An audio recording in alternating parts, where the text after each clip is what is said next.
चिराग पासवान और नीतीश कुमार के झड़प के बीच पशुपति पारस फंस गए हैं। हाजीपुर सीट को लेकर चिराग पासवान ठोक रहे हैं दावा। आइए खबरों को विस्तार से जानते हैं। उससे पहले अगर आप भी हमारे चैनल पर नए हैं तो चैनल को सब्सक्राइब कर ले, वीडियो को प्यारा सा लाइक जरूर कर दें। आज की खबर में चिराग पासवान ने किया ट्वीट, जिसमें चिराग पासवान ने पशुपति पारस पर साधा निशाना। नीतीश कुमार और पशुपति पारस के बीच चिराग पासवान फंस गए हैं। चिराग पासवान का कहना है कि अगर हाजीपुर सीट नहीं मिली तो 23 की 23 सीटों पर अकेले ही चुनाव लड़ेंगे चिराग पासवान। 2024 के विधानसभा चुनाव में इंडिया गठबंधन ने न अभी तक बंटवारा किया है सीटों का और न ही कुछ हस्तक्षेप डाला है। आइए जानते हैं कि आखिर क्या होगा इंडिया गठबंधन के राजनेताओं का। उससे पहले तो ये विधानसभा चुनाव में नीतीश कुमार और पशुपति पारस खुद को ही समेटने में लगे हुए हैं और इसमें समझ में नहीं आ रहा है कि एनडीए के सीट बंटवारे कब तक होंगे। और सीट बंटवारे से पहले ही नीतीश कुमार के ऊपर तंज कस रहे हैं चिराग पासवान। क्या एनडीए में रहकर एनडीए के खिलाफ बोलना चिराग पासवान को पड़ सकता है महंगा, लेकिन पता नहीं क्या होगा चिराग पासवान के सीट का।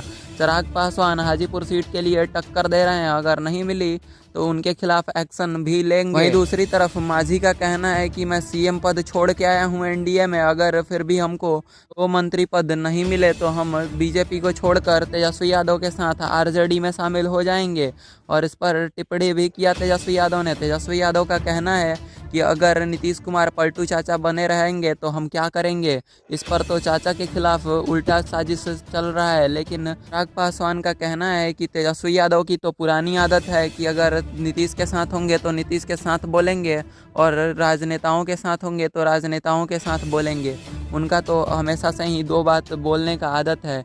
इसी बीच तेजस्वी यादव के मीम्स भी वायरल होते दिख रहे हैं, जिस मीम्स में उन्होंने कुछ उल्टे सीधे बयान दिए हैं, जिसमें राम मंदिर के ऊपर भी टिप्पणी किया है उन्होंने। ये भी मीम्स वायरल हो रहे हैं। इन मीम्स के वजह से तेजस्वी यादव के वोट की संख्या घटती दिख रही है। क्या होगा इनका 2024 के चुनाव में, ये तो वक्त ही बताएगा। लेकिन उससे पहले पारस और तेजस्वी यादव के बीच जो साठगांठ चल रही है उस पर एक नज़र डालते हैं। तेजस्वी यादव और पशुपति पारस के बीच जो साठगांठ चल रही है उसमें पता चल रहा है कि अगर एनडीए में पशुपति पारस को हाजीपुर की सीट नहीं दी गई तो वह तेजस्वी यादव के साथ चुनाव लड़ने के लिए पहले ही तैयार बैठे हैं।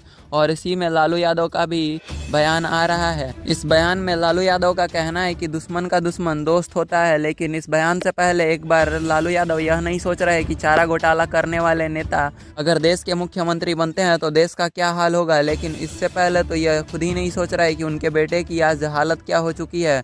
उनको कोई भी वोट देने के लिए तैयार नहीं है, लेकिन फिर भी वो राजनेताओं के साथ घूम रहे हैं। कभी नीतीश कुमार तो कभी चिराग पासवान तो कभी पशुपति पारस। जो ही लपेटे में आता है उसी पे निशाना साधने लगते हैं तेजस्वी यादव। इनका तो खुद पता ही नहीं चल रहा कि यह करना क्या चाहते हैं और किसके खिलाफ हैं और किसके साथ।